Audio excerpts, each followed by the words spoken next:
Welcome back, everyone, to Baldur's Gate 3, Episode 16. If my voice sounds a bit disconnected and/or tired, it's because my microphone audio did not record for Episodes 16, 17, and 18. Oh, you know, just very important episodes, the crash, getting into Act 2, all of the audio of my reactions and just my talking in general vanished just like that. Because for some reason I didn't check OBS to see if my microphone was recording. Even though it usually is, I had have trouble with it before, but I just didn't notice for the past like 5.5 hours of me recording this damn game. So here we are. There's game audio. I'm doing a commentary over this. I've never done a commentary before, so this is just gonna be all sorts of messy. Basically, as you can see with the video, it's sped up 2 times. So normally this video would be like an hour long, but now it's just like 30 minutes long, because I don't feel like talking for an hour, even though I'm going to have to be talking for a couple of hours to record all the other episodes. But let's talk about something more interesting, the stuff that you're actually seeing. So, as you can see, I went the kobold route for getting to the crash. I had a fire wine barrel, I just threw it down just like that, and the fire ever so barely didn't touch my party, so that made things quite simple. I was struggling to get a good shot on the enemies here, but I was trying to look, oh, could Shadowheart hit this fireball in there? No, she couldn't. She would have to walk forward, which is annoying. Door frames are very annoying in this game. They try to make your character walk into them to get in range when they can just shoot through the door frame, but I digress. Here they all come in, dashing, and they're all bunched up right next to each other, which is very useful for us, because then we just get to shoot them and kill them like that. Very simple stuff. Simple battles. Things you could have known if my audio was working, but here I launched a firebolt at one of them, and since they're all drunk, it just mixed with the wine in their bellies, and oh, look at that, they all blew up. Which is very funny indeed. It really helps us out here. Actually, I don't think any of them really landed a hit on us during that entire exchange. I wasn't paying attention, so maybe it did. If you were paying attention, then congrats. You figured out if I took damage or not. Then I just did the whole song and dance of just going through this entire place. Afterwards, I would have picked up a barrel and then headed up to see the eagles. I love to, thanks. For me, over there. So, moving right along, when I went through this part with my brother like a couple of weeks ago, we did not go in this room over here on the right. Because he just didn't want to, and like it seemed like there was crying. But me, being the adventurous and curious bastard, I decided to open the door and see what's up, just to discover it's a whole bunch of cats, or Grimishtar, or whatever. You know, I saw they're allergic to magic as like a boon, like, oh, magic will be super effective against them. And well, if you know anything about these enemies, no, it is not. It just causes them to split off into more cats, and there's like a good, like 8 or 9 cats in this room, and I'm just gonna call them cats because that's basically what they are. The damn Grimishka or whatever, the damn kitty cats, the damn pussy cats. You know, let's see. Oh yeah, 9. There's 9 of them in here. I was looked about that. And besides a few scratches and teeth marks on us, we actually came through this battle relatively nice, despite them all gang jumping us. Maybe I shouldn't say it like that, but yeah, regardless, it went over rather well. Well, I underestimated how long it took me to fight all those cats and explore the area down there. Because looking at the timeline of my video, and this is still double speed by the way, I had to remove 5 minutes of that, which means there was 10 minutes of me just faffing about with the cats and collecting loot. But here you can see me now fighting the eagles on top, and I was not successful in preventing the reinforcements. So now there's a whole bunch of giant killer eagles everywhere, and I remember commenting about how funny I look with my body prone on the ground like that. It's not quite the Family Guy pose, but, you know, it's still funny to me. It sucks, because all of this was like... There could have been some other editing opportunities throughout all of this, but now I just gotta yap in the microphone as this episode goes on, because... It would take way too long to... I don't make separate save files, if you have noticed, in any of the footage in the past where I've saved the game. It's all just autosaves and one main file. So, technically, there's probably an autosave right outside the crash, or right as soon as I discovered it or whatnot. And I can reload back there and re-record all 3 of those episodes. Now, if it was any other game, then maybe I would be compelled to do that. Like, if the episodes were like 30 minutes long, it wouldn't be such a time investment. But considering this is Baldur Gate 3, and this is a long-ass game, and that was like 4 hours, or 5, I don't know. It was all in the early hours of the morning that I was spending recording this, so I just don't see it being worth going back to the autosave and playing it all over again, because... Well, I don't even have more time to record today. I'm already being quite loud doing this voiceover, but if you can hear the annoyment in my voice, then, well, trust me, I am very, very upset at my own stupidity, because I got no one else to blame. It was just me, my fault, and now all you can do is listen to my voice and watch me helplessly yap in the bottom left of my screen as... None of the stuff can hear me, but let me actually talk about what's going on in the game. So, obviously, there's the ceremonial warhammer and whatnot, and like I'm going around and be like, ooh, what's over here? What's this area? I spot this chest in the distance through the foliage of the leaves and whatnot, and I'm trying to find a way to get down there without taking any damage. And I was like, I'll take damage on that side. What about this side over to the left? Just walking on over, and I step right here, and you could just barely get across. Just barely. But I managed to do so anyway, and come across this chest with a very good rather helmet. My screen's too small to read it, but basically, I think if an enemy misses at you, they take radiant damage, or if you hit an enemy, they take radiant damage. I don't know. It was a good option for Lae'zel, because she didn't have an enchanted helmet, so I just gave it right to her. And throughout this whole little deal, then I realized, how do I get back down without halving my health and breaking my tiny short ankle dwarf legs? That was kind of a mouthful. That didn't really make much sense. But you get my point. I was struggling to find a way down back up. But it turns out the solution was easy and just jump right back up where the eagle's nest is, which I eventually figured out. Throughout this whole ordeal of trying to find ornamental weapons to activate the Blood of Lathander thing, I discovered the secret pathway on the cliffside of the mountain or whatever.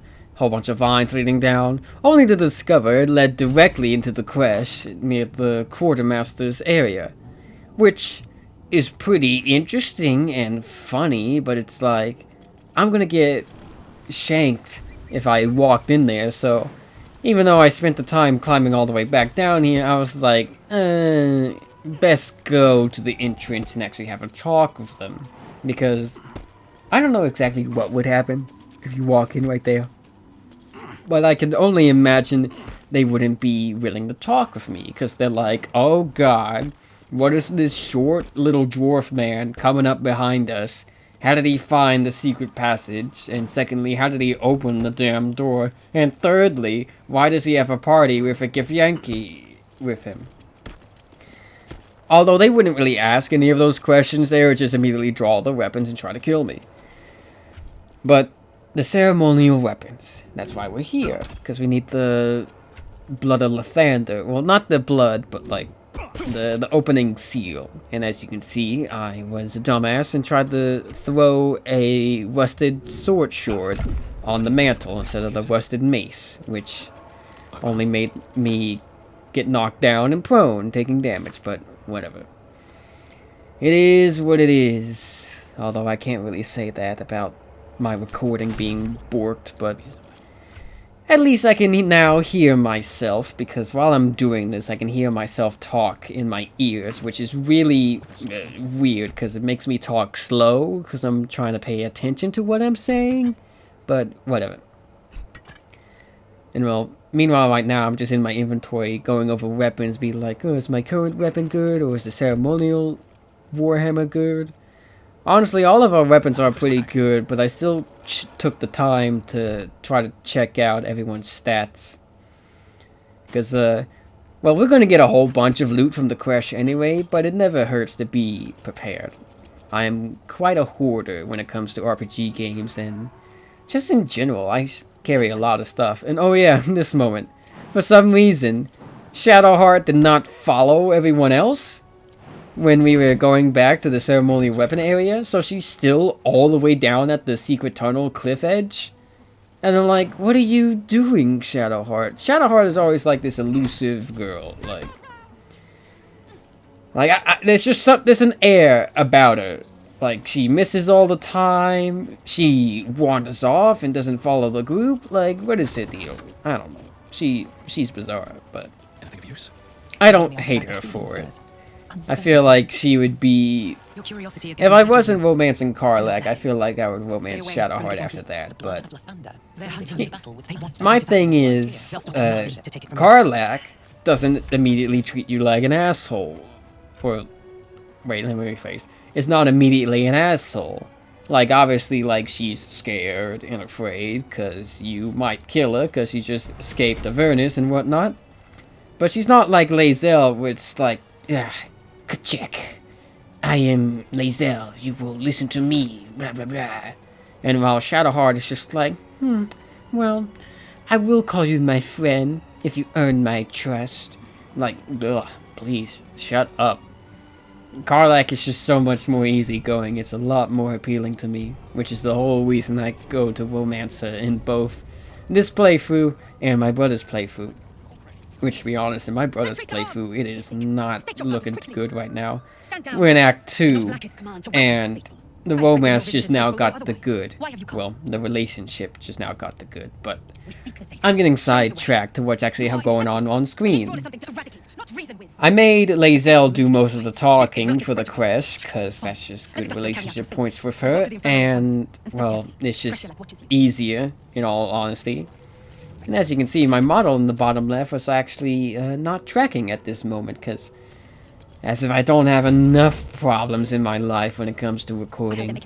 Here I thought I would record 3 episodes very easily, play more of the game, but no, model issues, recording issues, all this other stuff, me being lazy with editing, it's just, it's a whole ordeal, but...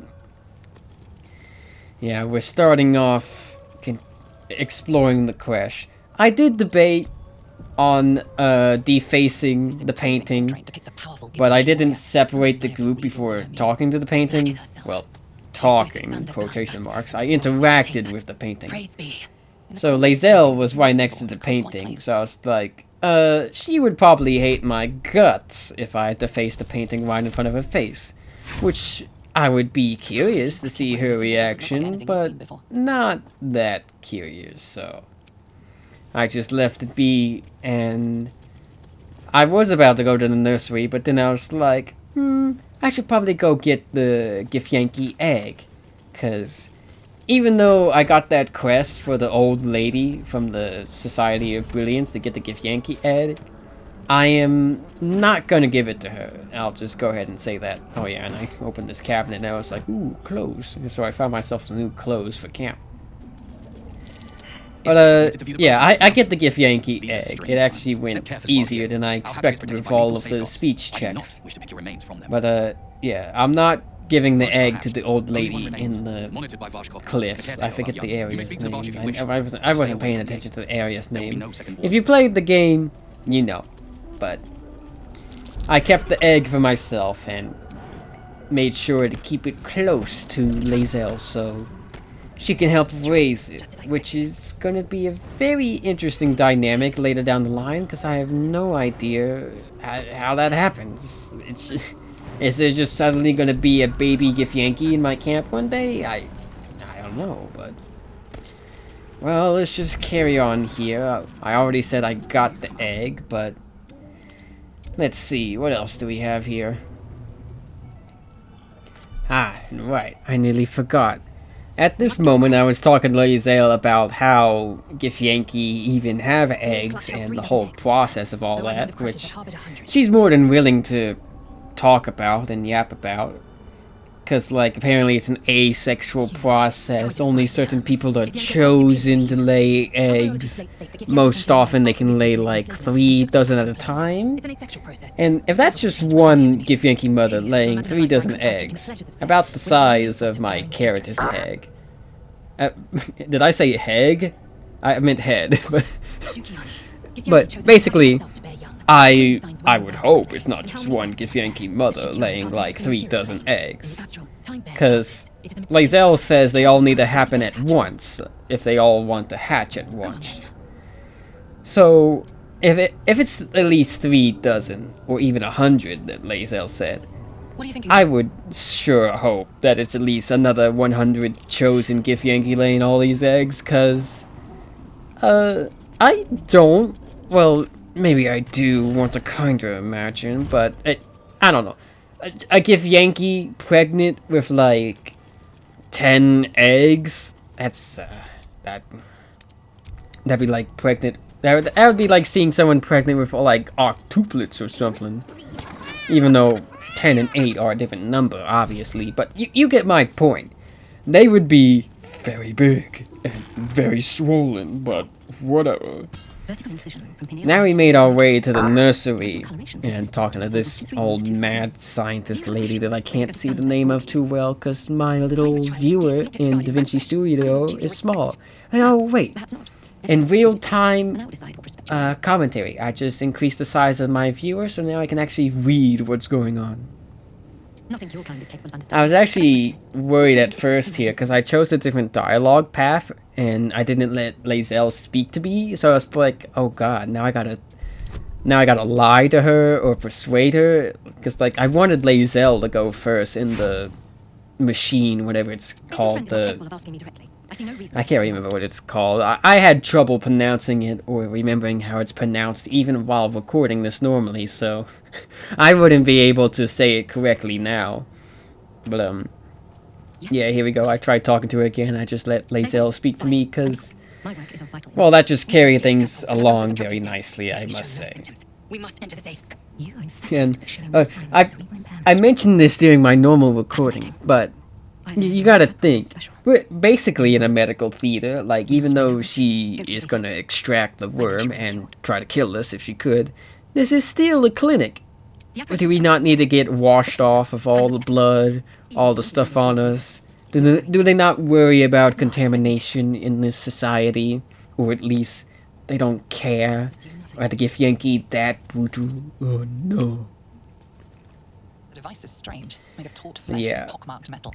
I didn't even notice at first, but doing this in my headphones, I mean, maybe you can hear it in the audio, but the machine thing is actually pulsing. Like, it has a heartbeat, and you can hear it directly in your headphones, and it was like, ugh, that's a little unnerving. Yeah, but now we're giving Lae'zel the chair, as her mind's gonna get poked and prodded. But, jeez, why does the chair need to be a lie? Like, what is this thing? It looks like a giant centipede, in all honesty.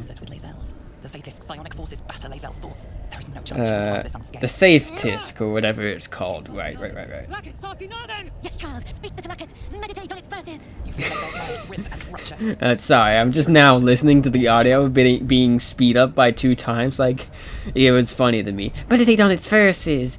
That's a child. But, these difficulty classes, unless you rolled a 20, you are not succeeding in them. I'm not even sure what would happen if you succeeded in them, because would Lae'zel even be able to get out of this if she tried? Because I mean, it's not like she's strapped in. She's completely free, but I don't know if some kind of force is compelling her to lay down or forcing her to lay down. It's a bit confusing. But yeah, now I tried to do the roll and I was like, oh yeah, wisdom. I'm a smart guy. Nope. Roll the 4. I have -1 wisdom, so wisdom and intelligence checks, not my forte. And not even persuasion as well. Like, it did not work at all. I could have used my inspiration, but it just would not have been worth it here because... Well, if you played this game before, you know what's gonna happen. I mean, I'm just gonna go ahead and say it. The Dream Visitor says to remove her, and you can keep still trying. I almost used Shadowheart's guidance to help get me a higher roll, which would have been entirely pointless because, like I said, you need to at least roll a 20 to even get this, but the Dream Visitor just destroys the device, so we just get to move on. Sadly, still worm in our brains and worms in our eyeballs.